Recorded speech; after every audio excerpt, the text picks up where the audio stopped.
Comrade Walter here. We are at the Utilitarian Church over here in Kansas City by UMKC. Uh, and today we are doing a little bit of a pre-hearing plus like public comment training for the public comments opportunity that we're going to have to talk about whether or not we want nuclear weapon production to be done here in Kansas City, whether we want the plutonium pit production to be done. So, I have some images here that I kind of want to share with everybody. Another poster right here. War is not healthy for children and other living things. What? No, I totally didn't know that. Not at all. Yeah, this is tomorrow. We have a chance to say no to new nuclear bombs. So speak out at the public hearing. At the public hearing against the environmental danger of plutonium pits. Learn more at pies.com. KC nuclear plant budget may rise 37%. Outrageous. By Ann Solentrup.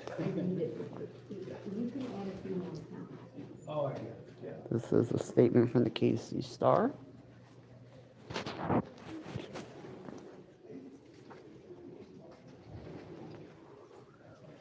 More information here. I'm gonna steal one of these and I'll make a video later.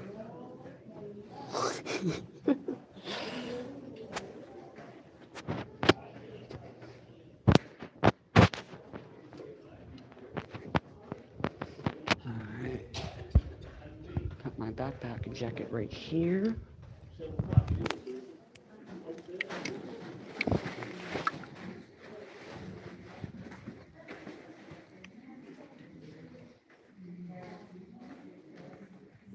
It looks like we're about to start here. So here, it's a little bit after 7. So thank you all for coming very, very much. And I just a few welcoming notes. There's restrooms to the left as you exit, and the first hallway. And there's also information out on the tables. You probably saw that as you came in. And so I'll introduce myself. My name is Ann Solentrup, and I'm the Vice Chair of PeaceWorks. And PeaceWorks has been going for about 40 years or something. And we're against war and nuclear weapons. And also I'm on the board of Physicians for Social Responsibility. I'm a pediatric nurse. So tonight, we hope to give you the information you need to prepare yourself to give your comments at tomorrow's in-person hearing. And so the hearing will be held at Hillcrest Community Center, and that is located, if you're aware of where Bannister Mall used to be, it's just south of there, at 10401 Hillcrest Road. And there, it doesn't say it on the slide, but there is going to be a press conference at 4:30 by PSL, and that is the Party for Socialism and Liberation. At 5 o'clock, the government will have a poster presentation, and then at 5:30, the public testimony will start, and that will end at 8 p.m.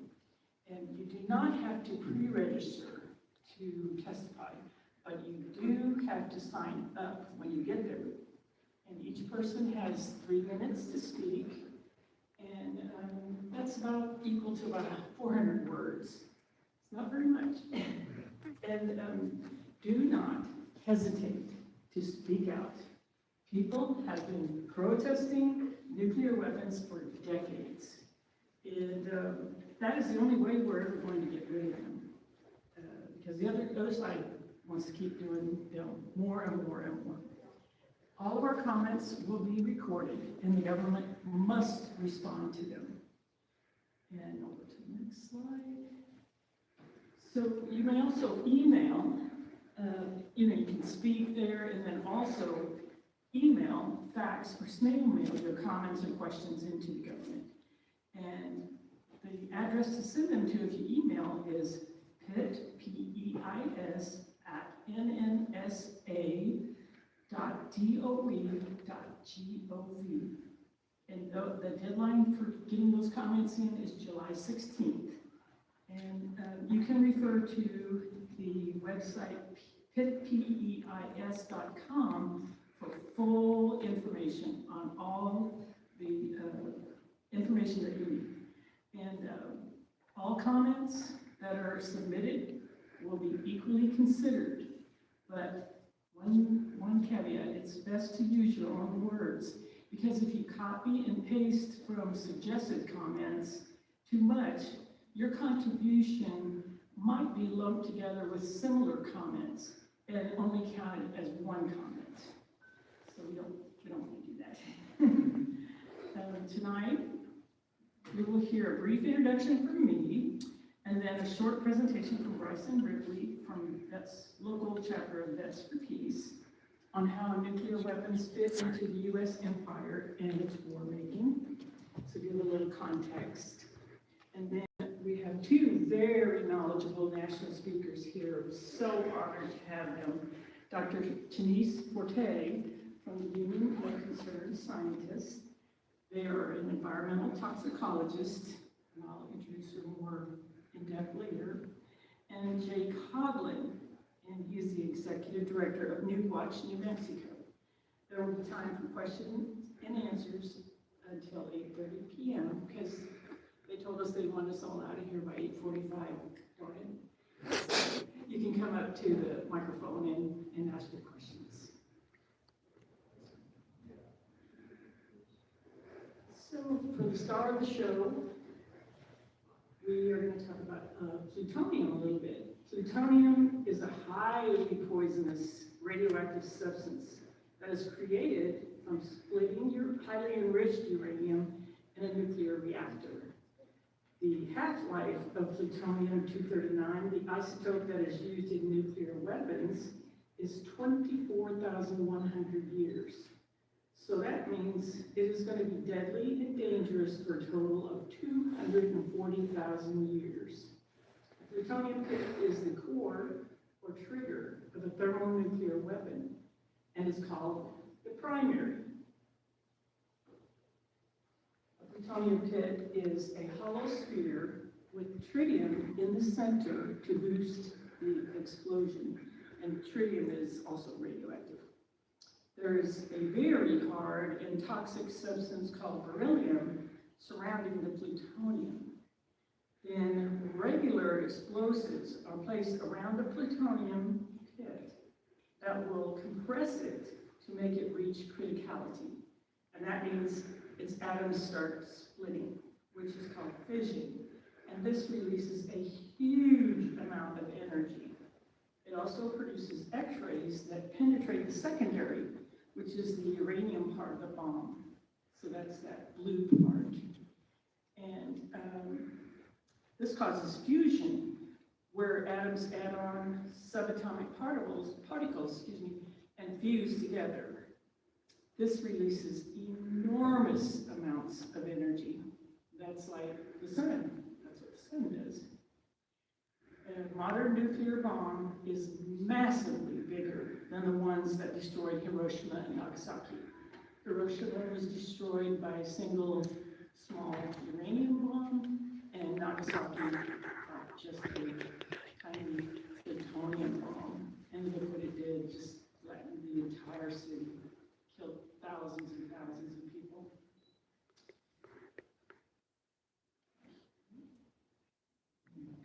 Next slide. And this is just some examples of bombs that Kansas City is involved in making parts for. We make 100,000 parts a year at our Kansas City plant. So the W80-4, we're doing a so-called life extension program. It's not to extend our lives, but the bomb. And it would be dropped from an airplane. And the W87 is on a ICBM, those big missiles that are underground, that are stationary. So, just to kind of give you an example, we really are involved with nuclear weapons. So, a successful lawsuit by environmental groups is why we're here tonight. We forced the DOE, which is the Department of Energy, and its super secret, semi-autonomous agency, NNSA, which stands for the National Nuclear Security Administration, to produce a programmatic environmental impact statement, which is a PEIS. That's where we get that acronym. So this is for both Los Alamos Lab, which is located in New Mexico, and also the proposed Plutonium Pit Processing Facility at SRS, and that stands for Savannah Riverside, and that is located near Aiken, South Carolina. The government wants to repurpose a huge, brand new building there to make plutonium pits. So this new building is something that they're having to just totally reconfigure and remodel to do this plutonium pit work, which is something SRS has never done before. And it is $30 billion plus that pit production facility will be the most expensive building in U.S. history. So just big waste of money. So tomorrow we have a rare historic opportunity to oppose making new nuclear weapons parts here in Kansas City. Kansas City is home to one of the 8 major sites that together make U.S. nuclear weapons. We are very integral, very vital to making nuclear weapons work. We make the parts that guide it and set it off. There would be no nuclear weapons without us. We make 80% of the mechanical and electrical parts for nuclear weapons. So the in-person hearings were mandated for 5 sites, and those are the sites that are going to work on the new plutonium pits. Through this settlement from the lawsuit that we won against the government under the UNEPA environmental law, which is the National Environmental Protection Act.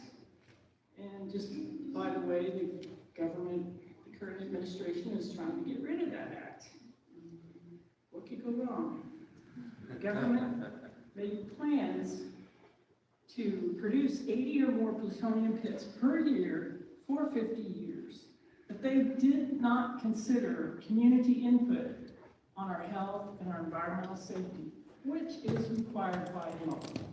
So just wanted to put a graphic up there to show you how much money is being wasted on nuclear weapons already. And every year it goes up, and this year it went up a huge amount. So this is something that our watchdog groups keep an eye on and keep track on. Whenever the budget comes out, we scrutinize it. So the previous plant that made plutonium pits for the U.S. was called Rocky Flats. It was located just outside of Denver, Colorado. It was shut down in 1989 by an FBI raid, can you imagine, for environmental crimes. It was incinerating plutonium and venting it directly into the air. Most of this hugely contaminated plant was buried on the site. But wind in the area, which is near the mountains, carries around tiny particles of plutonium, which if you inhale them, they can cause cancer. So since the Cold War ended about that time, only up to 30 new pits have been made at Los Alamos, New Mexico, until now. So the return to making lots of plutonium pits means a restart of the nuclear arms race. That means nuclear weapons forever. This is our chance to stop triggers for new nuclear weapons, which can lead to nothing but death and destruction. We all know even a limited nuclear war would lock soot from burning cities into the stratosphere, and that's where rain and all that doesn't even touch it. And it would circle the earth with block sunlight for years, leading to worldwide crop failures and mass starvation. And an all-out global nuclear war would plunge us into a brutal ice age, and the living would actually envy the dead. So this is our chance to say no to this insanity.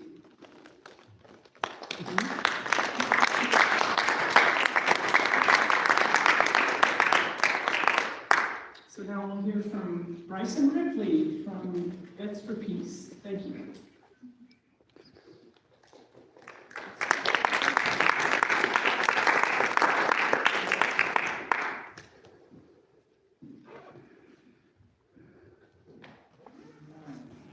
Thank you everyone for being here. Like Ann said, my name is Bryson Ripley. I'm with Veterans for Peace, the local chapter, Chapter 97. I served in the Marine Corps from 2014 to 2019 as a corrections specialist. So I didn't deploy anywhere, I didn't go into combat, although my job was dangerous. I did not do what most people go into the military for. And I usually like to start off by saying that I've gone through a pretty long ideological journey from pre-military, being an American exceptionalist, believing the things that they teach you in American public schools, to post-military, learning about the actual history of our country and all of the very horrible things we've done. So I'm no expert. I'm really just a guy that is, going to college, trying to learn and trying to help his community and his world. So with that, we'll start. Nuclear weapons. Why, right? So this is Major General Smiley Butler. He was a general that served in the late 1800s, early 1900s. He's very famous as an American figure for many different reasons. But the reason why we like him in Veterans for Peace so much is he wrote this book called War's a Racket, where he explains from his perspective, from what he saw in the military, why our wars are not about protecting our country. They're not about taking freedom to the rest of the world. They're really about resources and upholding, keeping the U.S. empire in place. So war, this is the first part of his book. War is a racket. It always has been. It's the closest, possibly the oldest, easily the most profitable, surely the most vicious. It's only one international in scope. It's only one in which the profits are reckoned in dollars and losses in lives. A racket is best described, I believe, which is Shmuel Belter talking in his book, as something that is not what it seems to the majority of the people, us. Only a small inside group knows what it's about. It's conducted for the benefit of the very few at the expense of the very many. Out of war, a few people make fortunes. So they're making money off of war. Why do we need nuclear weapons? Well, it has a lot to do with why we need war. Right, via gold, power. It's all about profit and greed. But the military-industrial complex and corporations make money while we suffer, and they're fueling this cycle of war. The United States, they need these nuclear weapons that we're told that we need these nuclear weapons through different propaganda systems that are beholden to these corporations and this military-industrial complex. And they end up really just being a tool for our empire, for American imperialism. So I have a few pictures that I think will kind of help demonstrate. I pulled this picture off of a website for miniatures, tabletop gaming. I don't know if anyone's into that, but when it comes to trusting things, I usually trust nerds and tabletop gamers like myself. So I wouldn't necessarily recommend going to that one, but I did verify on that. This is of the height of the Roman Empire. And if you really want to get a sense of what an empire is, you look at where the military is. So at the height of the empire, this is basically everywhere they had. Funniest part about that website too, they talk about how Britannia needed 3 military bases, and they comment I wonder if it's because of the Irish. And again, Africa and Spain are all in one, and I was, wait a minute, I don't think these people realize that Egypt is a part of Africa too, so maybe I shouldn't have been trusting that. But no, I didn't know that. So where's our bases, right? How many U.S. military bases are there compared to the rest of the world? Well, 861 bases in 95 countries, that's the U.S. This is per World Beyond War. It is generally accurate. It may be give or take a few military bases, and obviously that's not counting the black sites and sites that they don't actually tell us about. Obviously, the UK, the previous reigning champ of imperialist colonial power, they've got 118. Russia 35, Turkey 131. China, we talk a lot about China nowadays and how dangerous they are, but they only have 6 bases in 6 countries. France, I was also very surprised with that, considering how tied they are to imperialist colonial projects in Africa, especially currently. If you're not following what's going on in Mali and different places, Burkina Faso. And then, of course, Israel, 14. I thought it was also interesting Japan had 1, considering their history as imperialist power. And then, of course, I just had to add a map of U.S. military bases, right? This is kind of a global look of where we have ours. So, 800, that's like, I don't know, 10 times every other country in the world. Multiple countries combined aren't even comparing to what's going on with our military power. So just absolutely mind-boggling, which is why I don't really believe anymore when we're talking about why we're going to war and why we're sending our military places like Iran, because if it's always been before now about imperial resource extraction, and I'm very sure now it's probably the exact same thing. And then, of course, I added this map of nuclear sites across the world, not just the U.S. And this is the Federation of American Scientists. Also, probably very out of date, considering it is from 2009. Oh. I kept it for time purposes because I'm in college right now. But 2009, interesting. That's when Obama. His administration came out with information about how Iran was starting its nuclear program. Oh boy. We were talking about Iran's nuclear program 2 years before that. Of course, now, what are we talking about? Of course, they don't have any design or production in Iran on this one, but it is a little old, so who knows. But I really wanted everyone to see this one specifically because of these areas. We talk about nuclear sites, and we usually ignore the fact that many countries have these nuclear submarines carrying nuclear weapons ready to deploy at any moment. So it's absolutely terrifying. But of course, all this comes back to manufacturing consent. Why do we need nuclear weapons? Well, we know they're a tool of empire and American imperialism. So the same, military propaganda campaigns and psyops that are going on for our U.S. military, it's the same thing going on to manufacture consent for new nuclear weapons, nuclear production in general. So, keep that in mind when you're watching whatever particular news source you use. But what it's all about, it's about protecting that racket, right? And that's what we need to oppose. So, if you're anti-nuclear weapons, you should be anti-war, and you should be anti-empire. Smedley Butler, his suggestion was take all of those military bases, right? All those bases, and just put them right here, where they live, because that's the only place they need to be. That's all I got, and thank you so much for having me. Appreciate it all.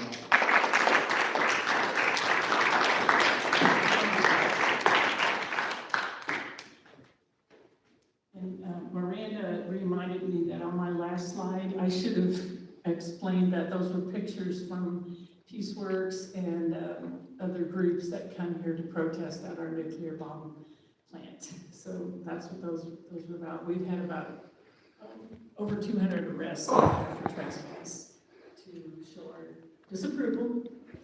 So I now have the pleasure of introducing Dr. C.A. Forte.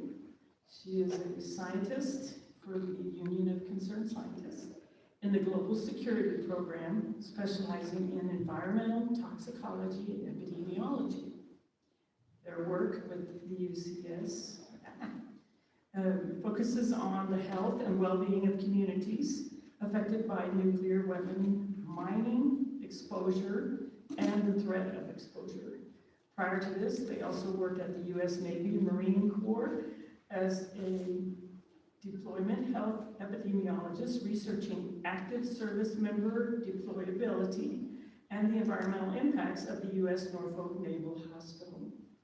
Dr. Forte has a PhD in environmental health sciences and a second PhD in scientific computing from the University of Michigan, Ann Arbor. Prior to pursuing their doctorate, they earned a master's degree in public health from the University of Georgia with a focus on epidemiology and biostatistics. Please welcome Dr. Forte.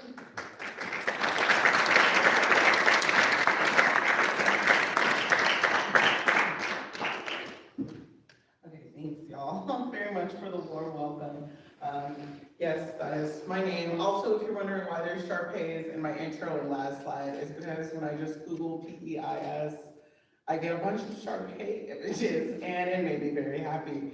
And since this is a sad topic, we may as well enjoy cute, adorable puppies at the beginning and end. Why not? Fair enough. And so, just to sort of give you a background on what an environmental impact statement is supposed to have in it, right? So it is a federally mandated requirement, and these are supposed to regularly happen, right, before any activity starts, which is why it's so appalling that the community had to sue and organizations had to sue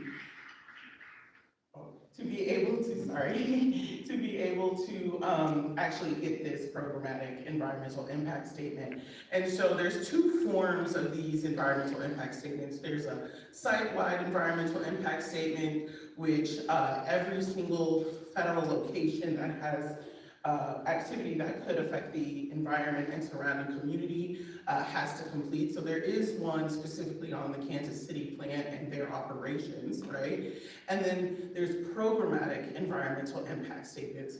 And a programmatic environmental impact statement is saying that specifically for any of the activities related to this program or project, these are all of the possible risks to the environment and surrounding community. And so this is where the pit production program comes into play, right? And so this PICE should be including information specific to each of those 8 sites that will clarify for us sort of what is the increased risk directly related to pit production, right? And not to bury the lead, that doesn't happen for the Kansas City location specifically in this PICE, and that's a problem. We'll talk about that more.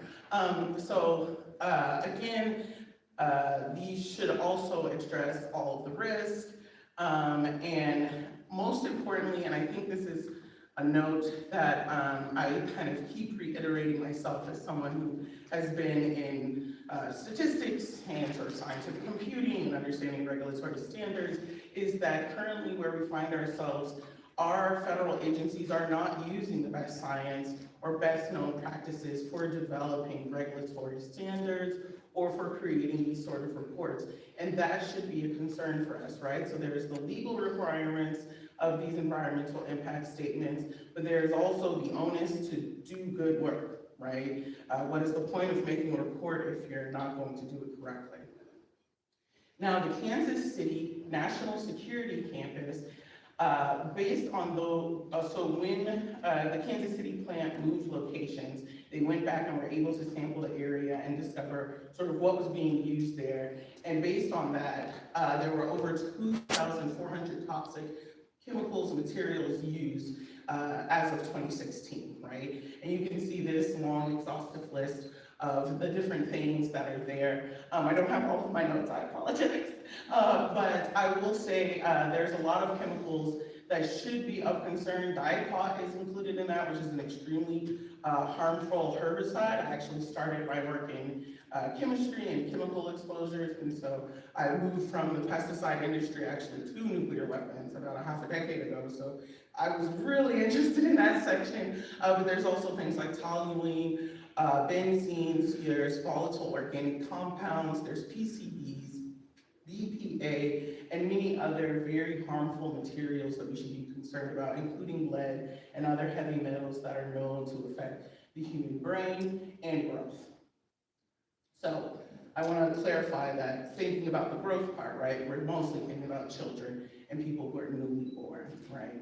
But these things can affect you over the lifetime. And additionally, they are not tracked to have, that's okay. They're not tracked to be using radioactive materials in this plutonium pit program. That's why they're sort of using that as a loophole to say, well, we don't need to report the direct harms to the community in Kansas City because they're not going to be working with anything too hazardous or new anyway. Don't worry about it. We're not willing to accept that. Part of transparency and telling the full story of an environmental impact statement is telling the full story. And therefore, we are demanding that they do in fact tell the full story and tell us precisely how will this increased production of plutonium pits and even, yes, the non-radioactive components of it in Kansas City will affect the environment and people.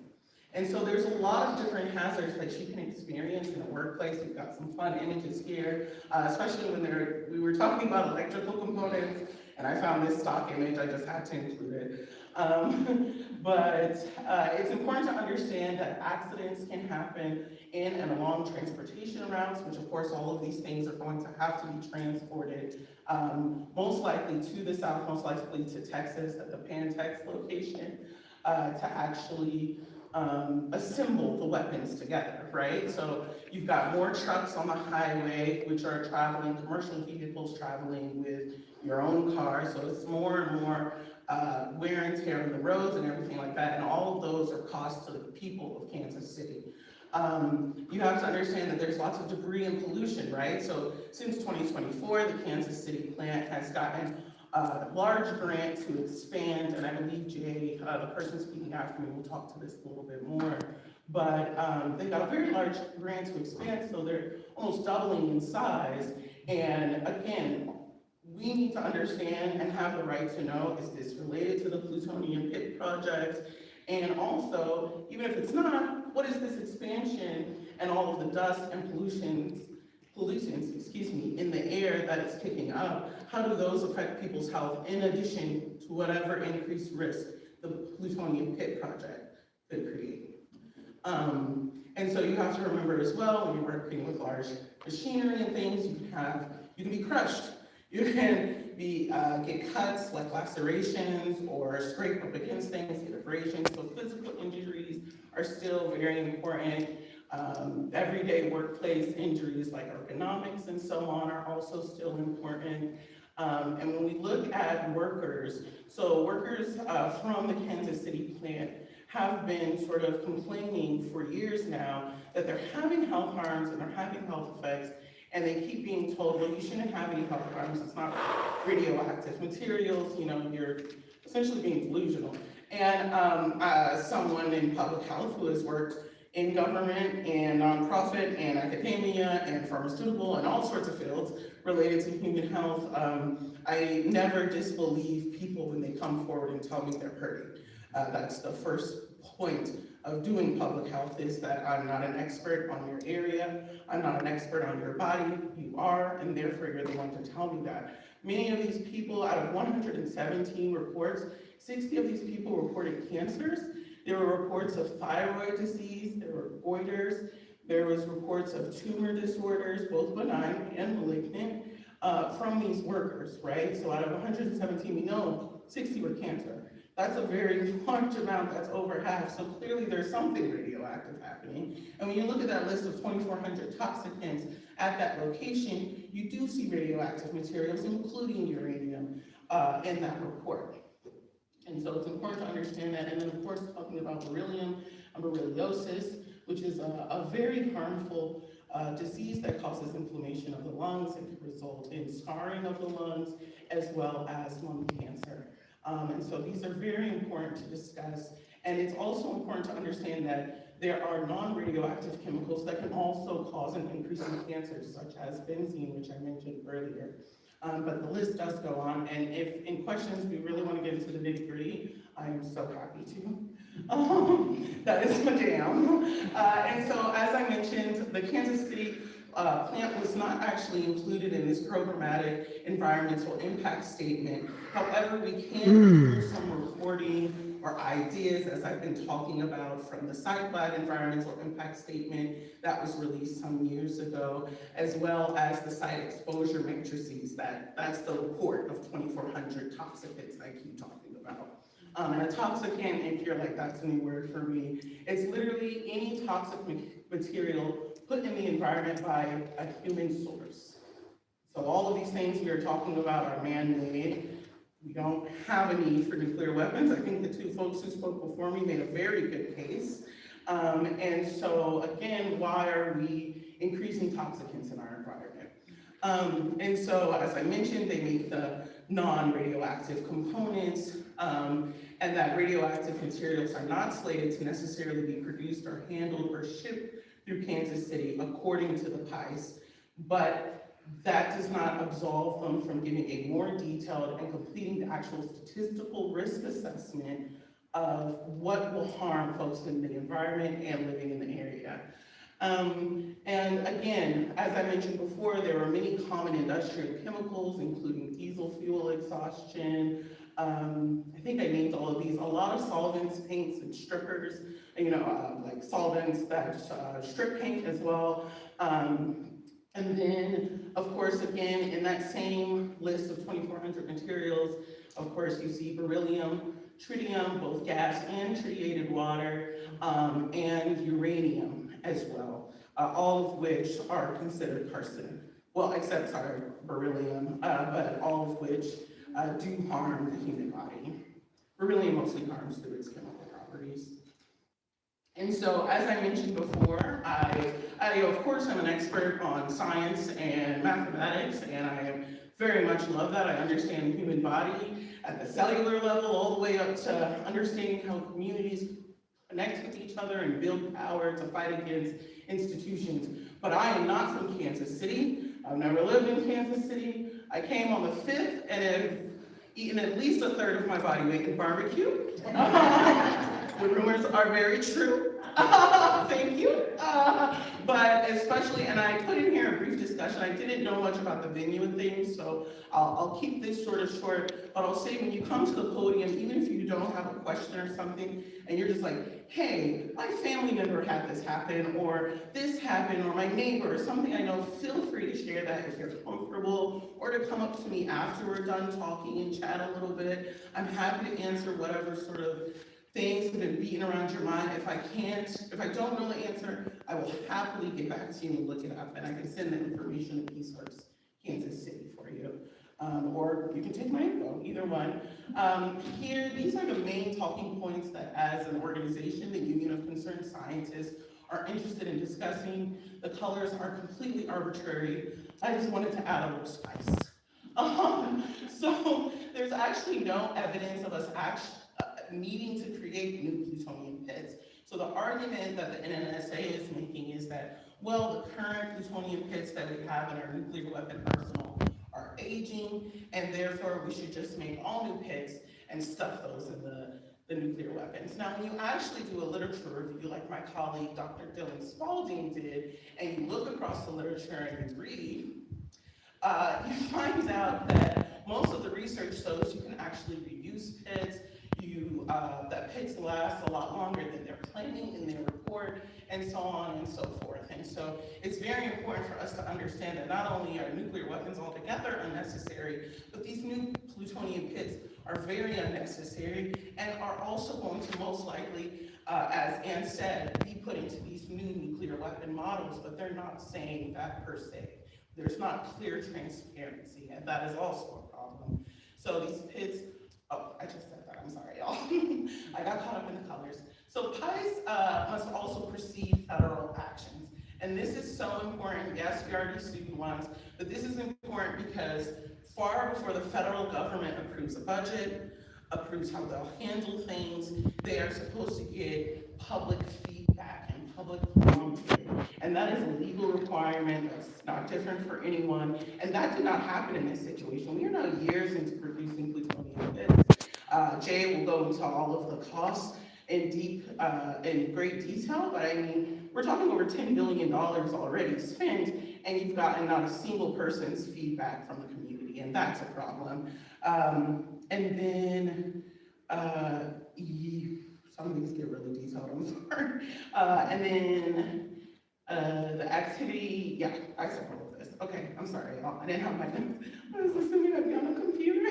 And then this is my second to last slide, and then my last slide. Essentially, one of the things that I worked on a lot in my work is understanding the full exposures everyone gets in their environment. So out of everything happening, I mean, I'm talking your household cleaners, the pesticides sprayed outside, the exhaust fumes outside, the big factory down the road, all of these things, in my computational engineering nerddom, am learning to calculate all together, right? Which is actually very new for toxicology. We called it mixed chemicals and mixed methods research. And this is something that a lot of countries like Canada, like the UK, they're already incorporating into their regulatory science requirements. Now, specific to this PICE, as part of their lawsuit, they're actually required to include this cumulative impact information, and they're not doing that. So that's also a concern that I'll be addressing in my statement. And so as I mentioned, it already fails to mention the impacts to multiple locations, starting with the Kansas City plant, and that this entire study needs to also consider special, how do I say this in plainer terms? Certain conditions that are people who are more vulnerable to these exposures. So that can be people like children or women because they're more radiosensitive, or they have less of sort of all of the bodily functions to kick out toxins as much, specifically talking about children, and they're still, growing and building their body as a cleaning system. This can include folks who are low income and don't have access to good health care, who don't have access to proper transportation and things like that to be able to go get help if they are concerned. This also includes a lot of our indigenous and rural communities. Rural communities are often overlooked by the federal government and by the US American health system, but especially when we think about indigenous and communities and people living on sovereign indigenous nations, we have to also keep in mind that nuclear weapons and nuclear colonialism is very well and alive in the United States. After all, we think it's okay to maintain over 500 abandoned uranium mines on the Navajo Nation land. Again, that's not our nation. That is a sovereign nation, and we have no right to be there. Again, they are measuring all of the risk from the center based on a completely arbitrary 50-mile radius, which became a regulatory science standard in the early 60s and has not really changed, even though we know there is better science. What does that mean? That means they draw a circle 50-mile radius outside of the location, and they determine what in that would be a risk. They don't consider per se things traveling down the wind or down the river. They don't consider things that are nearby. So if your city isn't in that 50-mile radius, you're not included. But if you're 50.5 miles away, you might want to be included. So these are sort of the things that I'm talking about that are really nuanced details in their assessment that don't make sense. And again, talking about straying from best standards, they also stray away from the worst case scenario, which says, if something bad happens, this is the absolute worst thing that could possibly happen. And you plan for the worst case scenario, and you do your risk assessment for the worst case scenario, because that way, if anything that's not the worst case, you're very prepared for it. However, in this PICE, they're talking about the most likely thing to happen, which of course, it's unlikely for something major to happen. We have lots of safety regulations and rules, and people are trained and so on and so forth. However, to err is human, and things happen, right? Even when it's not a human's problem or fault. Yeah. And this is essentially just a summary of everything I just said. I want to go ahead and give it back to Ann so she can present the next speaker. I appreciate y'all's time and thank you for your service.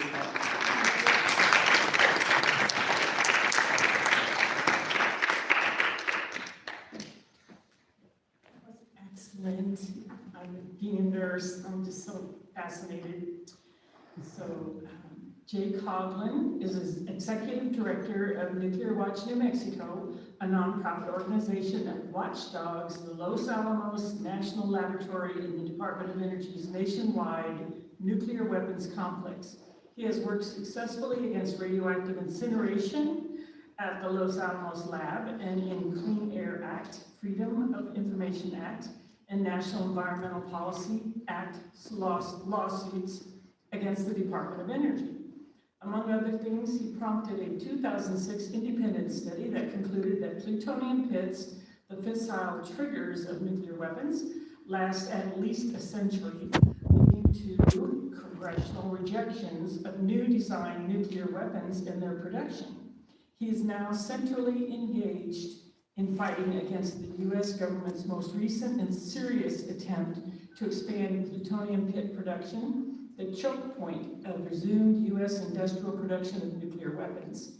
He has also served as a consultant on nuclear disarmament issues to the Santa Fe Archdiocese for the last 6 years.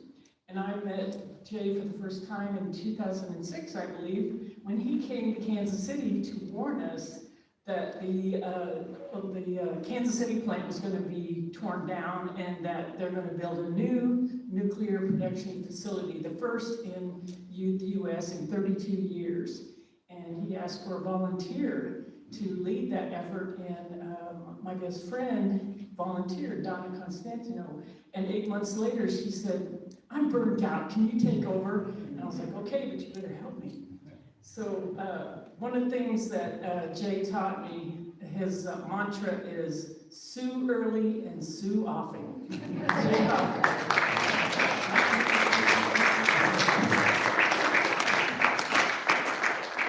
Ann and I are pretty good friends. It's been a little bit. So let's see. There we go. I'm Jay, based in Santa Fe. And my organization is one of the plaintiffs that engaged in this lawsuit.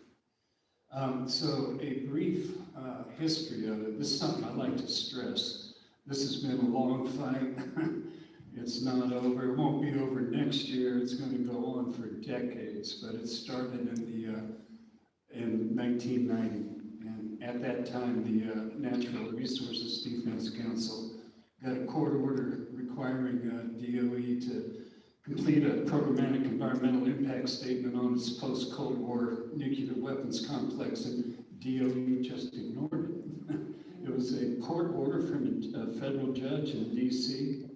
DOE just ignored it. So in a separate lawsuit, we finally got DOE to agree to a stockpile stewardship and management PEIS, and that's kind of the mother PEIS. This one is technically a supplement to that PEIS back in 1996. And then something I'd really like to stress, the public doesn't know this, that since that time, since basically the year 2000, the National Nuclear Security Administration, that's when NNSA came into being, by the way, was the year 2000. But NNSA tried 4 times to expand pit production through various processes under the National Environmental Policy Act, and we beat them 4 times.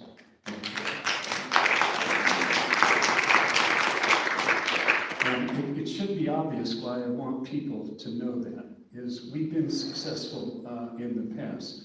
Now, I'm never one to sugarcoat things. This 5th time is by far the most serious, the most difficult, and they are throwing tens of billions of dollars into it. So finally, in 2018, NNSA announced the 2-site strategy involving the Los Alamos lab and the Savannah River site. And yesterday evening, I was at the hearing for Savannah River site in North North Augusta, South Carolina.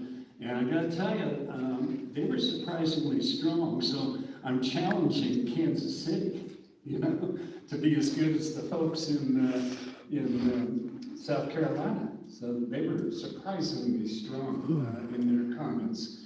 And then, so they're going to do this, relying upon, and they, being the NNSA, they were going to rely upon an old 2008 programmatic environmental impact statement that did not analyze simultaneous production at 2 sites. And, NNSA and the government in general, they're going to get away with anything that you let them get away with. And actually, Ann said that I say sue early and sue often. That was actually a congressman from California, Pete Stark, and a Republican congressman in the late 1980s that used to say that because of the Livermore lab. So, yeah. But I'm with Pete Stark. Sue often and sue early. So finally, in June 2021, we sued, and a federal judge in South Carolina ruled in our favor in September 2024. Now, Ann indicated that we first met in 2006. That's probably about right. And I was becoming aware of, basically, you have to understand that at that time it was still, not that long after the end of the Cold War, and even Congress was seriously discussing possibly shrinking the U.S. nuclear weapons complex. And that's why I have subtitled this, "The Big Fish That Got Away."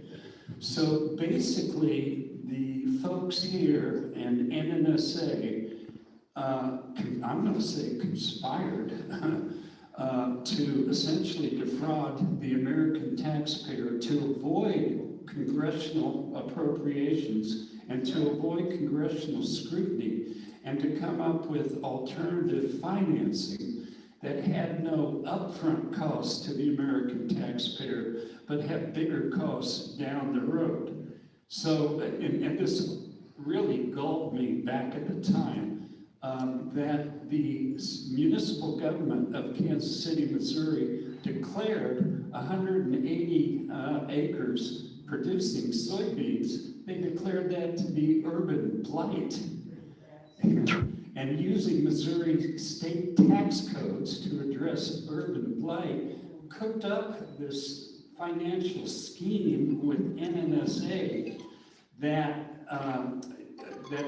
it was Centerpoint that was lead contractors, so they built it at their expense, but they had a guaranteed income, and that NNSA was going to lease it in forever. So I emphasize again, this was a scheme to avoid congressional scrutiny, to avoid the standard congressional appropriations process, and to keep the Kansas City plant alive when, oh man, I so much wanted to knock off one of the 8 NNSA sites. And why that's so important is because you always have congressional delegations after the nuclear pork, and in this particular case, we could have divested both the congressional delegations of Missouri and Kansas, So it was the fish that got away. And as a result, the new Kansas City National Security Complex is now cranking out more than 100,000 non-nuclear components for nuclear weapons every year. And then they're looking at a massive expansion as we speak. So again, the fish that got away. Now, concerning Kansas City plant and pit production. Now, obviously, the Kansas City National Security Complex does a lot of things, but pit production is big and growing. And the draft programmatic environmental impact statement is deeply, deeply flawed for a number of reasons.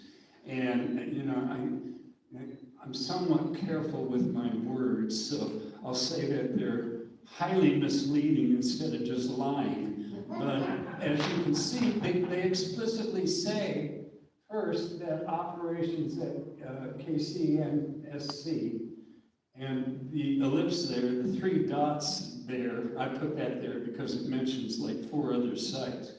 But it does say operations at Kansas City are not directly involved in pig production activities. That is false. That is very much false. Now, to be clear, it's not involved in any plutonium that I'm aware of. And what it does is pit, that's in quotes, pit support. But support is literal. They're doing things that, keep the plutonium pit core fixed where it should be within the warhead. But they're also supplying mechanical and electrical devices, again, all non-nuclear. But for them to say that Kansas City is not involved in, for one thing, I've showed Ann to go to what's called the laboratory tables. This is a DOE budget document, and it breaks down all the programs by subcategories. You can go to Kansas City and you can see money appropriated for pig production. So for the PEIS to say, Kansas City is not involved in pig production, that's a falsehood, among many others in the PEIS. So here I briefly explain, what Kansas City is up to, and then ultimately these components, they're getting shipped to Los Alamos now, because Los Alamos is beginning to produce pits, and then in the future they'll be shipped to the Savannah River site for pit production. And then both sites end up shipping the pits to the Pantex plant near Amarillo for final assembly of the nuclear weapons. What's the deal? Here we go. Okay, now to get to specific talking points. I say for both oral and written comments, but something that I want to stress is, you're given only 3 minutes in your oral comments at the hearing tonight, and it's difficult to, have much of substance. And then, I've been doing this for 3 decades or something, and I kind of regard these oral hearings as a bit of kabuki theater or whatever, and, both sides are posturing, trying to get media stories, all of which is important. I don't want to denigrate that, but what I am doing is emphasizing the need for written comments. And I go nuts. I submit 60 to 70 page detailed comments. But, I urge you to submit original, somewhat detailed, somewhat comprehensive comments. And one reason, there's method in my madness. I started out pointing out that, the lawsuit that I've been engaged in for the last 8 years is actually a 3rd generation lawsuit. And if I can get away with it, there'll be a 4th generation lawsuit, but you've got to build the administrative record, and it takes the submittal of detailed, comprehensive comments to do that. And also, I'm not a lawyer, I'm just a wannabe lawyer. Okay, I guess I don't know what I did, but continuing with, talking points. If I have any single take-home point that I want to get across, Go on here. it is this. We don't 0 know if that, but future pit production. 0. I like to emphasize it. Not a zilch. 0. Pit production is to maintain the safety and reliability of the existing stockpile. And ask me, why is that? Well, I'm glad you asked. The stockpile doesn't need it. The isotope of plutonium-239 used in nuclear weapons, first of all, it has a half-life that's long. It's 24,000 years. That makes it pretty stable. It's a relative term for a radioactive isotope. That makes it fairly stable. I very much urge you to read Janice's colleagues' report, Dylan Spalding, who has an excellent chapter on plutonium aging. So I'm not going to go into details, but not only is plutonium-239 relatively stable, it has self-healing properties. This is very important. And there are some scientists that have claimed that plutonium actually gets better with age, kind of like me or good wine. So anyway, but this is crucial to know. And in the PEIS, this perhaps in my view is the most egregious flaw. In the draft PEIS, NSA simply states plutonium pits age. They do not back that up. They do not mention that there was an expert study in 2006 that I got then Senator Bingaman of New Mexico to require. But there was an expert study in 2006 that found that most pits, have minimum lives of over 100 years. Those that don't have clear fixes. The subsequent report reaffirmed that. And guess what? NNSA hasn't done a study since then. Has not released a full pit aging study since then. And you gotta wonder why. And my answer is because they know it won't support them concerning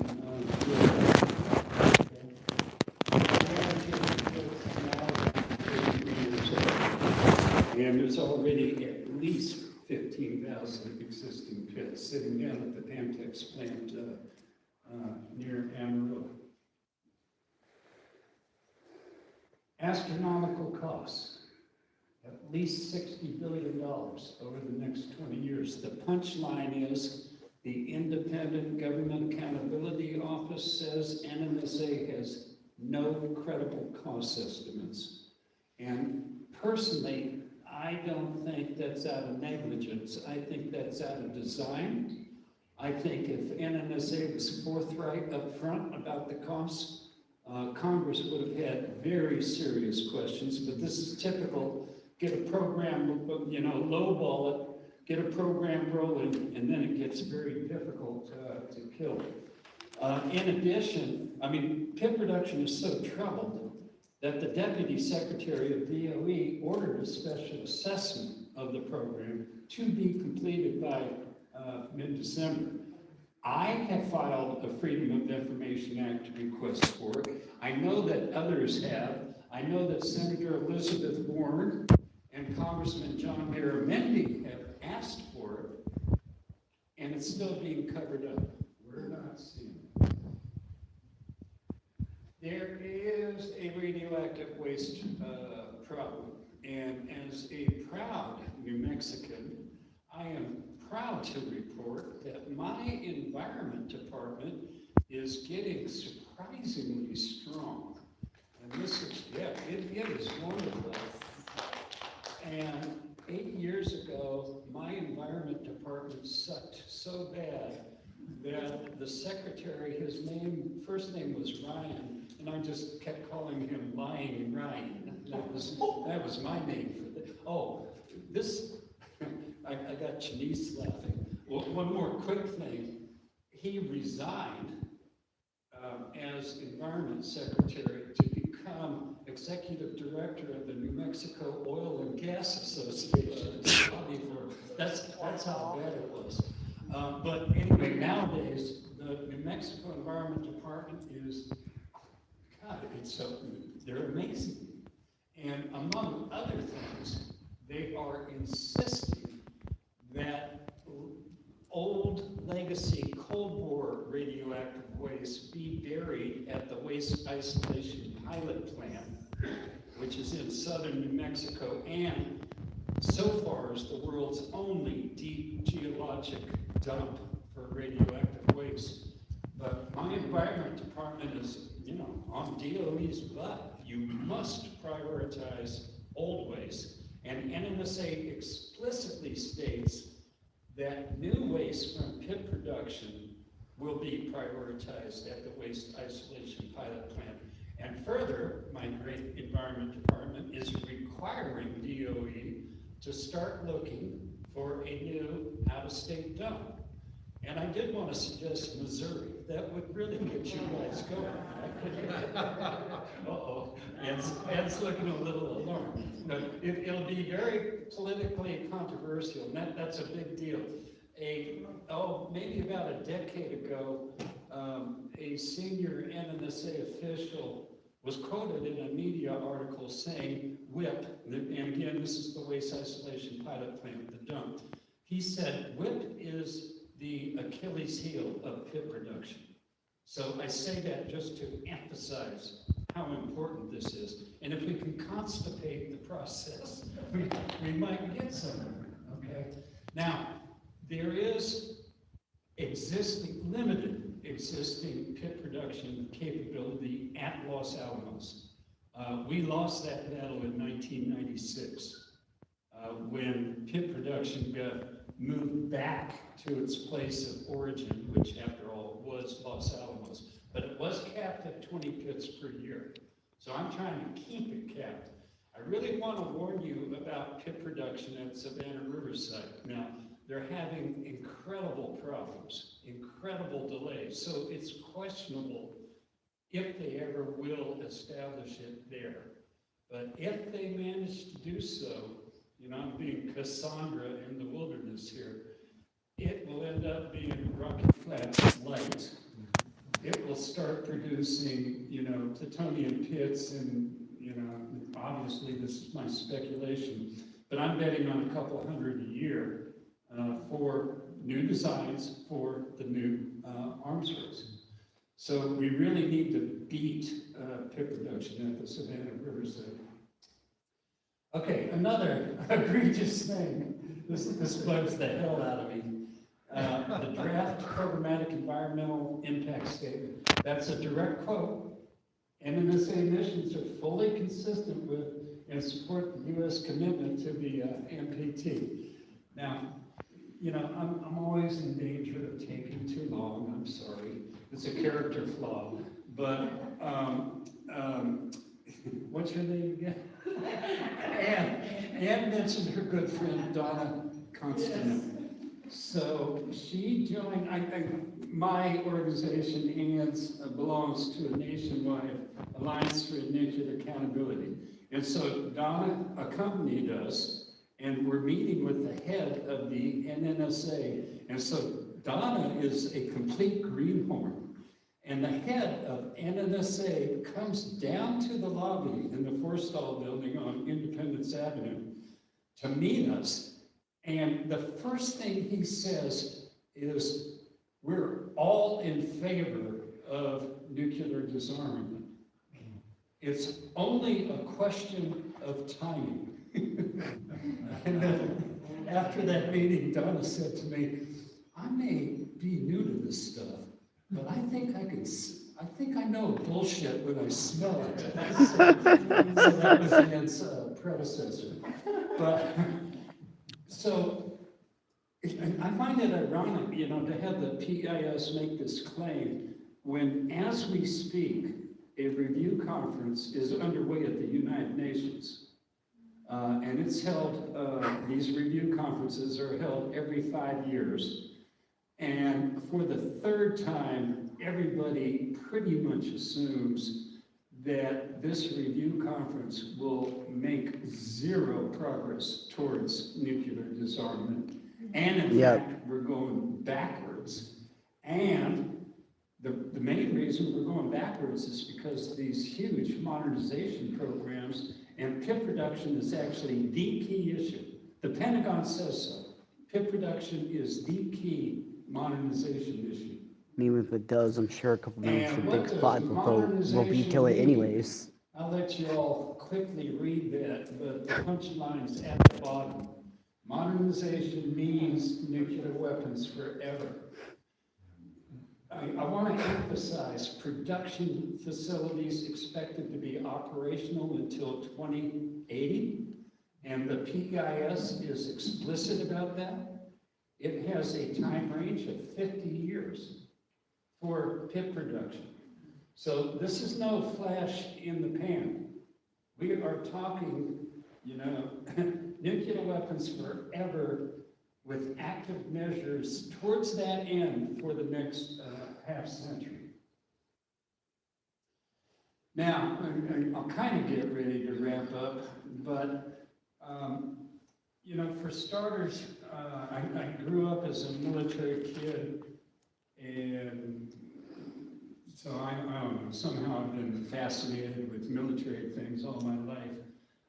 But the one word rationale, and I remember being fed this as a kid, and then, you know, throughout our entire lives, the one word excuse, rationale, is always deterrence. You know, Deterrent. we have nuclear weapons. It's always to deter the other from hitting us with nuclear weapons. Now, first Bullshit. of all, I would point out the historically inconvenient fact that the U.S. is the one and only to use atomic weapons thus far. And we have long engaged in threats to use nuclear weapons. Yep. Time and time again, we've done that. But we always have these high-level documents that explicitly state that it's all about deterrence. You know, that's the fundamental reason. And then what follows the presidential nuclear posture review, the Pentagon takes its sweet time, typically takes about 2 years, but it comes out with what it calls an implementation plan of the president's nuclear posture review. And each and every time, the Pentagon explicitly rejects minimal deterrence in favor of what's called counterforce in nuclear weapons jargon. And counterforce is where you target the political leadership and the military assets of the adversary. In other words, it's nuclear warfighting. That's what it is. And that is why we have thousands of nuclear weapons instead of, you know, just a few hundred for minimal deterrence. And that's why we now have a $2 trillion so-called modernization program to keep nuclear weapons forever. And then so-called deterrence has a long and dangerous history of accidents and miscalculations. I want to especially recommend Daniel Ellsberg's Doomsday Machine. He, of course, is known for the Pentagon Papers. Not so well known is he was actually more concerned about nuclear weapons. And he was a nuclear weapons targeteer and policy analyst at the RAND Corporation. So I strongly recommend reading that book. And I'm starting to wind down, but you know, part of my job is to try and scare y'all into action.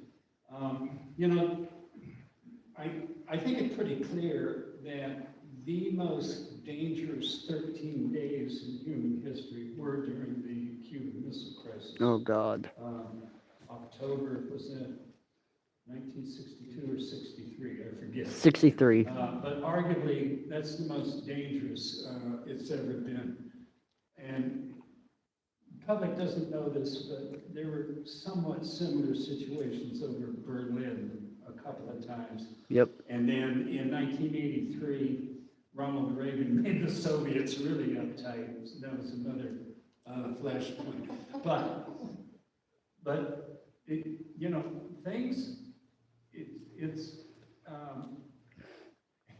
I like saying it used to be a bipolar world, and pun intended. Bipolar mean, you know, it was the US and the Soviet Union, but bipolar in the sense that it was crazy. And of course, mutually assured destruction or mad. It was freaking insane, is what it was. Things are far more complex now. You know, there's 9 nuclear weapons powers that introduces a lot of variabilities. We have new weapons, cyber weapons, hypersonic weapons, increased danger of regional nuclear war. Are you all aware that a year ago, and I mean East India, Indian cruise missile went about 100 kilometers into Pakistan by mistake, a nuclear-capable cruise missile. And fortunately, the Pakistanis, I don't know why not, they didn't freak out. But I mean, it's pretty incredible. A cruise missile they are arch enemies. If you ever been over there, they hate each other. Mm-hmm. And for an Indian cruise missile to actually stray into Pakistan, nuclear capable for 100 miles or so, oh. And finally, artificial intelligence. Oh. I urge you all to look up a study by King's College that came out about 2 months ago. King's College. It's in London, just like it sounds like it should be. It's King's College. So they did war games involving AI, and they found that 95% of the time AI went into escalation and started issuing nuclear threats.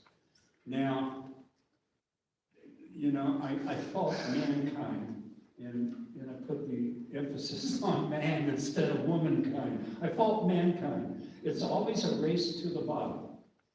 And so I'm afraid it's inevitable that we're going to use AI more and more in the command and control of nuclear weapons. And that'll scare the shit out of you.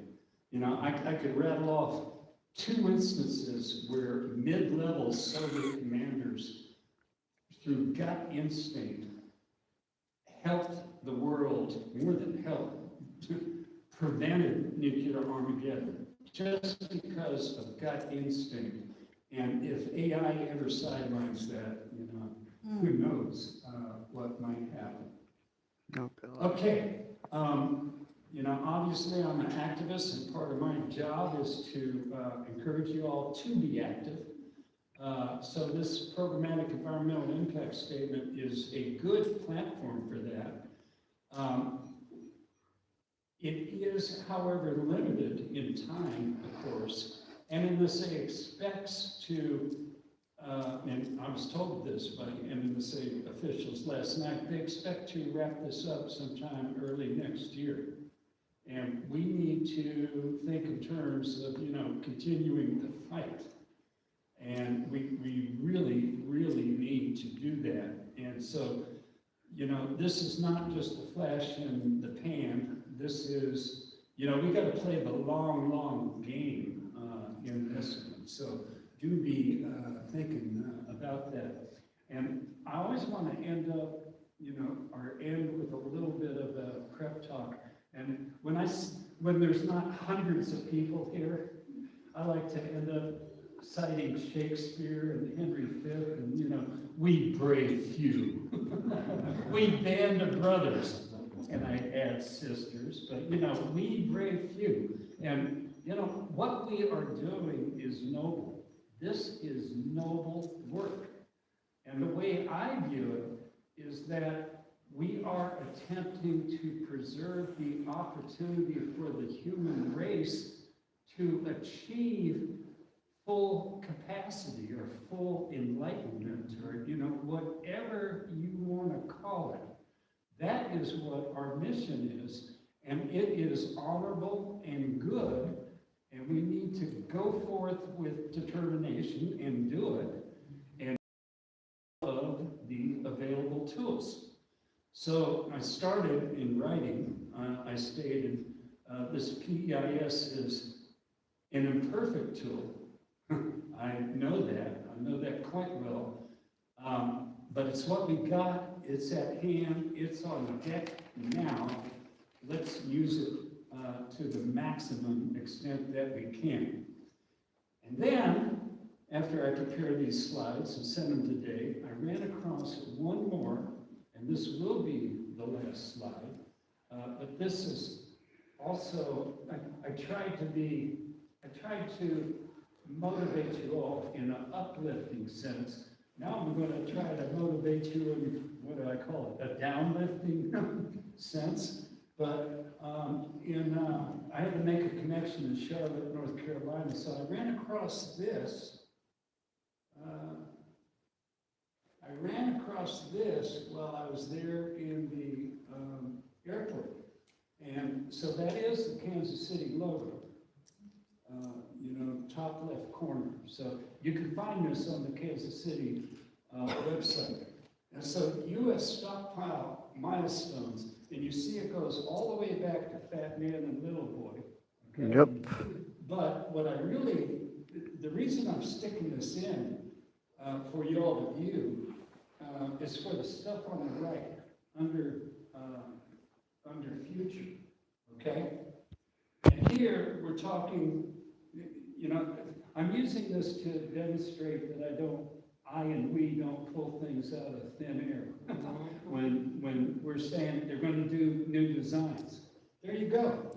That stuff on the right there. Those are completely new designs. Now, I can't expect you all to read it, and I'm having trouble, but the W93 is being designed now, okay? It's due to go into production in a couple of years, and oddly enough, I don't have time to explain it, but it's mostly for the United Kingdom. It's not even mostly for the U.S. It's mostly for the United Kingdom. Now, the other warheads that just have acronyms, first of all, the F in each case means future. But we don't even know what those warheads are. They're generic at this point. FSLW, the SL is sub-launched, W is warhead. And the W93 is a sub-launched warhead. They're already talking about another sub-launched warhead. SS, what is that SS? Strategic, something or another. FAW was air launch. So, this is the first indication that I've had of 3 new design weapons beyond the W93, and Kansas City is very much going to be, I can't tell you how critical Kansas City, and this whole buildup on the American side for this new nuclear arms race would simply be impossible without Kansas City. And it's a shame that big fish got away. So I can stop it there, but thank you all for your time. And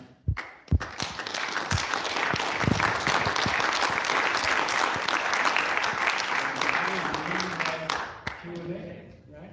Yes. And we have some wonderful handouts from the Union of Concerned Scientists and from Newport, New Mexico, and we'll pass that out if somebody would volunteer to pass those out for me. And would anybody have any questions or comments to make? Please come to the right island. And we also have a little, sort of flyer for you to fill out to let us know where you heard about this.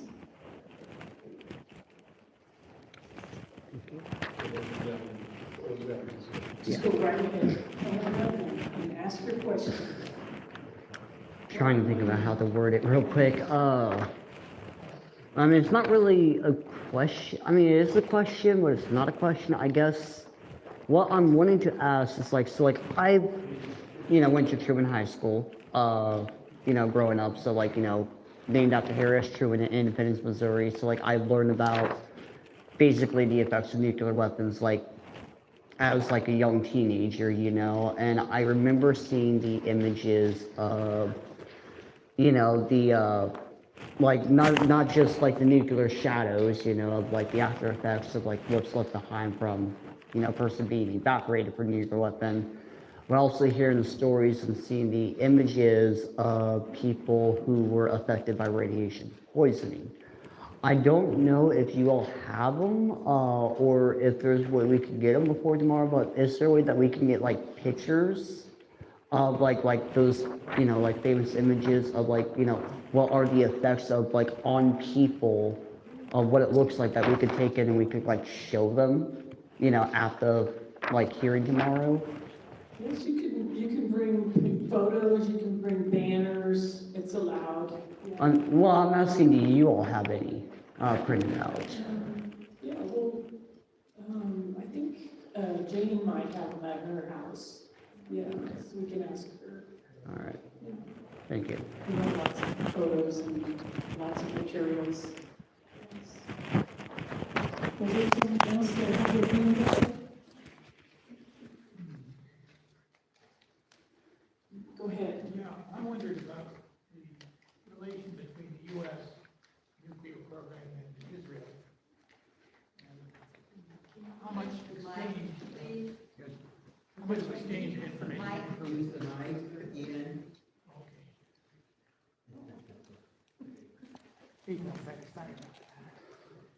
I just wanted to ask about the relation between the U.S. nuclear program and Israel, the extent to which there's some exchanges of information between the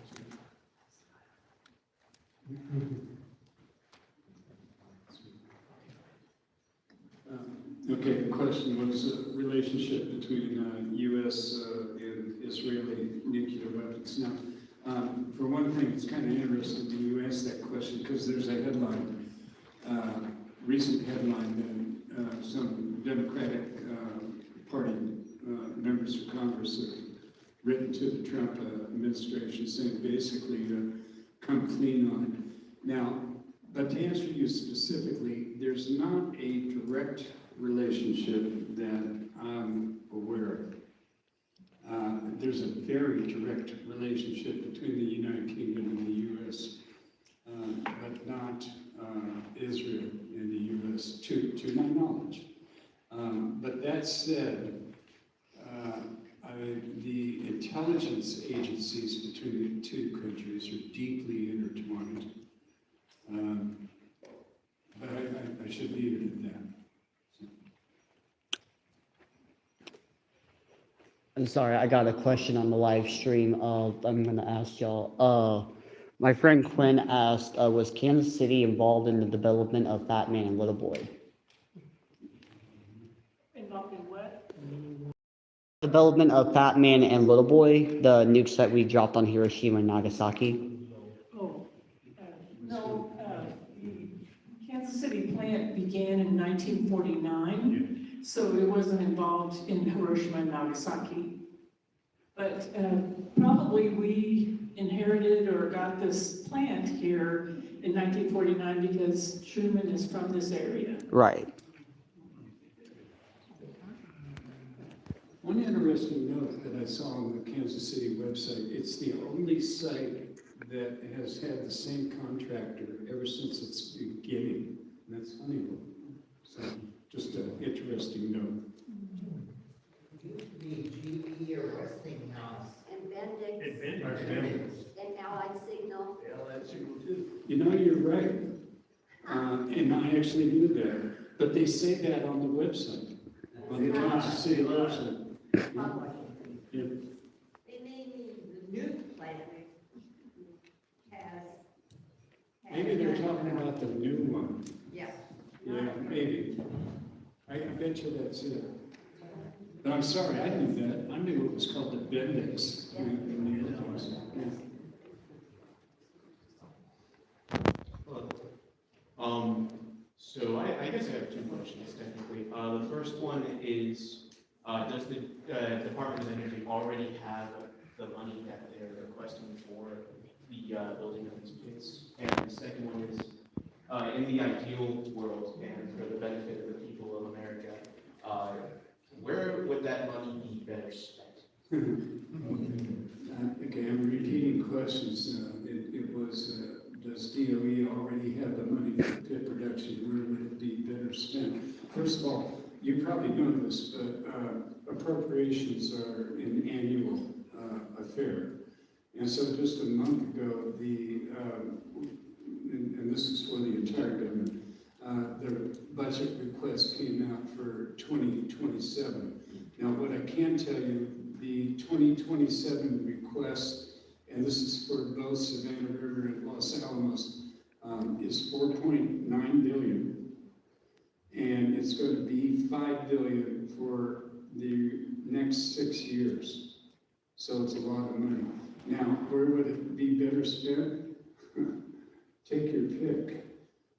Housing the homeless. In my part of the country, it'd be better spent in wildfire prevention. Across the entire country, it'd be better spent, as far as I'm concerned, on Medicaid, which they're cutting by $1 trillion. New Mexico, it's a very strange state. It's a very beautiful state, but I don't want you all to know that because it's crowded enough. But it limps along at the bottom of socioeconomic indicators.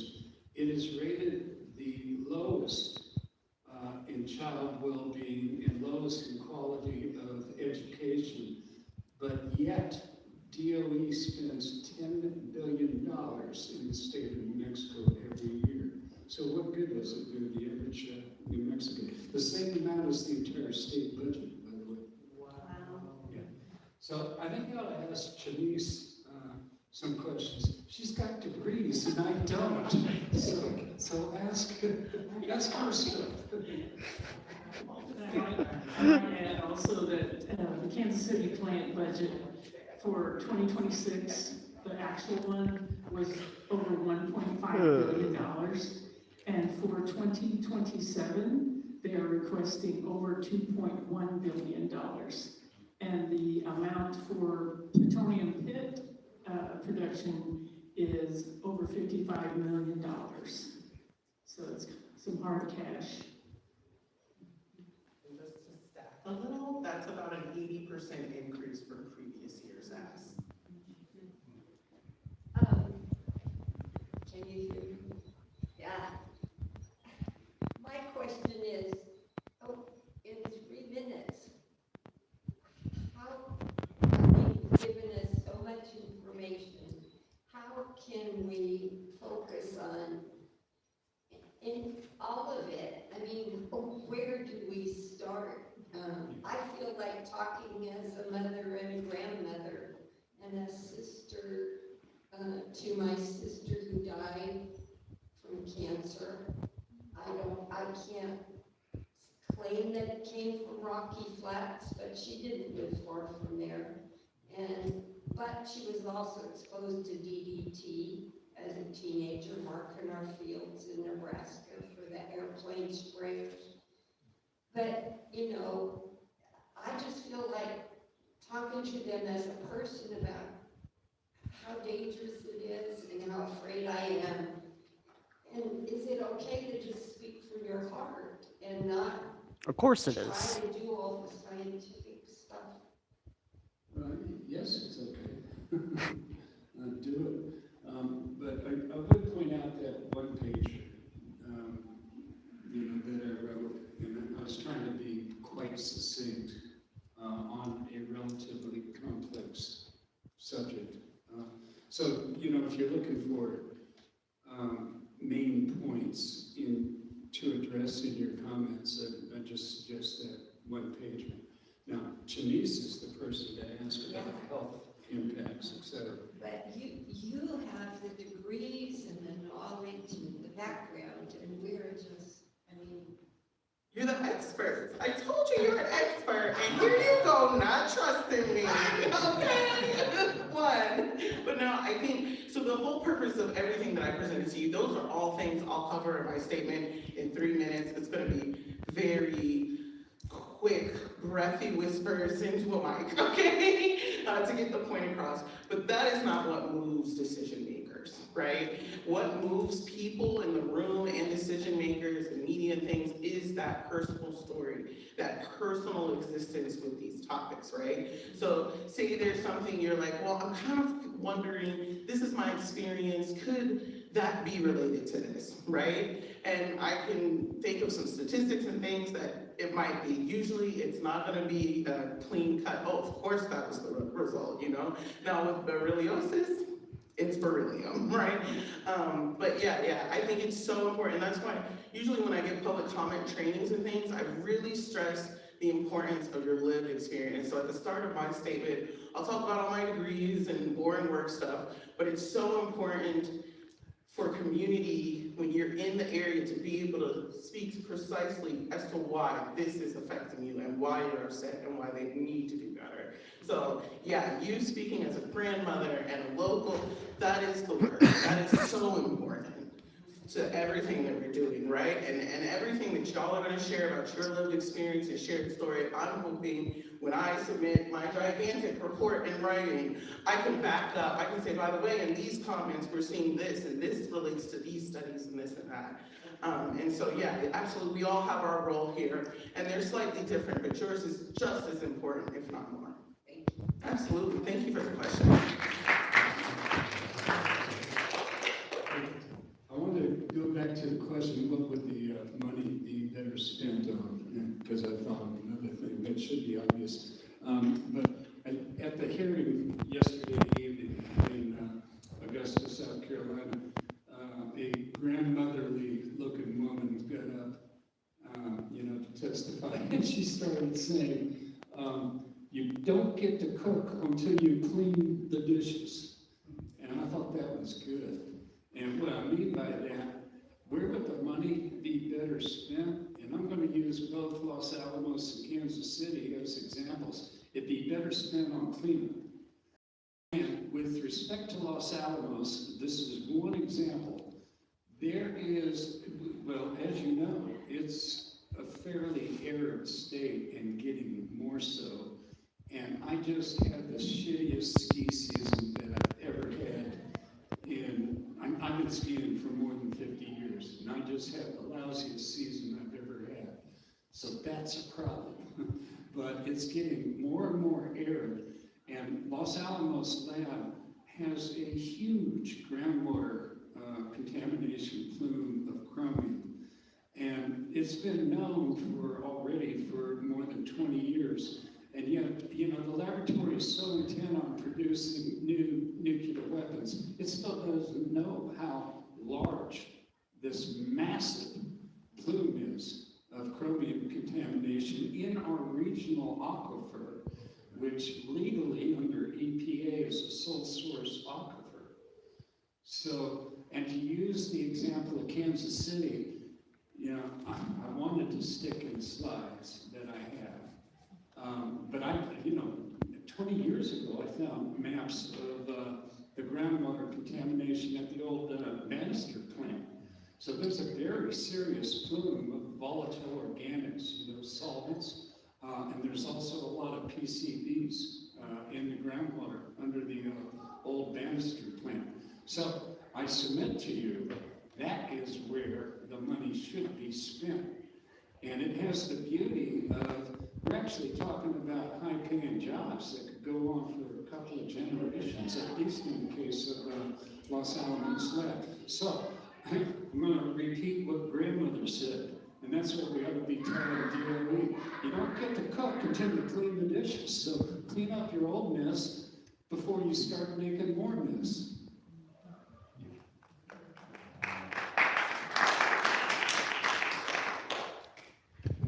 Question? That kind of was my question. All of the numbers that I've been hearing floating around are, the budgets for the new weapons, but where is the budget for the cleanup of the old mess, let alone the new mess that they're projecting, right? Do we have any numbers? Is anybody talking about that? We have numbers, but they're very slim. Of course they are. The nationwide, the DOE program for cleanup is being cut by about 300 million. And I'd have to look for the exact budget figures, but cleanup is around 8 billion annually, and it's being cut. And so, listen, everything is essentially being cut except for the weapons activities. That's a budget category. It's called the weapons activities. In the case of Los Alamos Lab, it of course likes to project itself as one of the premier scientific institutions in the world, which I would object. But science with a capital S. That is a budget category.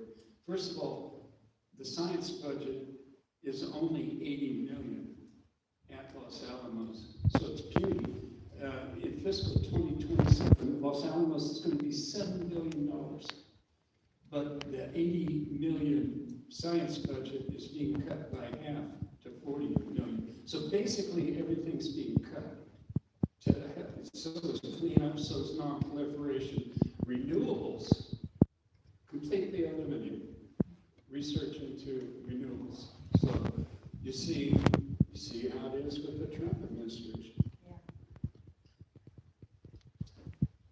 We probably have time for one more question, so. Everybody, I'm sorry. I just heard about this today, about the hearing happening tomorrow, and I know nothing about nuclear stuff, but I thought I'd come and educate myself a little bit. So one of my questions is kind of like, what is the outcome we're hoping for tomorrow after the hearing? Is it to keep production where it's at with the current facility? Is it to like decrease production? What's the ideal outcome or goal? Hopefully to stop production. Yeah, I mean, I feel goal and get rid of it all, right? I mean, that's my personal opinion. Let me not say that's necessarily PCS's. But certainly the goal, right, so is to first and foremost participate in our federally mandated and protected rights, which is to give back feedback on this and tell the government precisely what we think about it and demand that they do better, right? So that's certainly a first step. Ideally, we would get transparency. That's my main thing as the public health person. And then also a lot of the work that they're doing, even in the PIEs, they keep saying, well, this will only result in like an increase, 1 or 2 cases of cancer a year, which is ludicrous. You're the 1 or 2 people with cancer every year, or the 50 people in 25 years, that's not okay. So we're also demanding that they actually do real statistics and real science and give us a real report. And all of these things are important because if they don't actually outline the risks correctly, we can't actually hold them accountable in the future for breaking precisely what they said they would do. So all of this, in a way, is the democratic process. In action, absolutely. This is what democracy looks like. It's us showing up tomorrow and saying, this is what I think, and making sure that they actually stick to it. So then when they come up with their final decision in January, as Jay has told us before, sue early and sue often. If they don't respond to the comments, correctly or appropriately, or if after they have released the final report and things go awry, we're all now open to sue them and say, hey, you said you were going to do this based on my report, based on my comment. You didn't actually address it, or you said you'd addressed it perfectly, and now 2 years in, you're completely messing up. And so that's a lot of the purpose of this, is literally just the due process that we are entitled to. And then kind of in addition to that, I just want to ask real quick, like, if they don't care about the environmental impact or like the health impacts, is there anything we can do to impact like their financial bottom line, either decreasing their profits and making it like a pain in the ass for them to complete production? First of all, I want to make clear that I'm bipartisan and that I condemn both political parties. So a pox on them both. Basically, but that said, I've been going to Congress for 30 years, and when Republicans control Congress, it's very opaque, and I'm not exactly welcomed, I can tell you that. All of this leads to me saying, vote in the midterms, will you? It makes a real difference which party controls Congress. And there are a number of Democratic members of Congress, and I would specifically point to Senator Elizabeth Warren and then Congressman John Garamendi of California, that have raised very serious questions about pit production, have demanded the release of that special assessment that I mentioned, and they're not getting it. Now, they will get it if the Democrats regain control of Congress. But I quickly want to say again, a pox box on both parties, because I know we're running out of time. We activists defeated every single major nuclear weapons proposal that George W. Bush came up with. Our luck stopped with Obama. When he made a deal to get the New START treaty ratified, he made a deal, and we've been losing politically ever since. So, but that's a long story. And we have to run out, but I will say, always hold your elected officials accountable. I email, I go to their offices, I bug them each and every time I please, and do not be afraid to run for any sort of local office. We have to have as many people engaged us in our democracy as possible to remain a democracy. And let's have a huge applause for our wonderful speakers.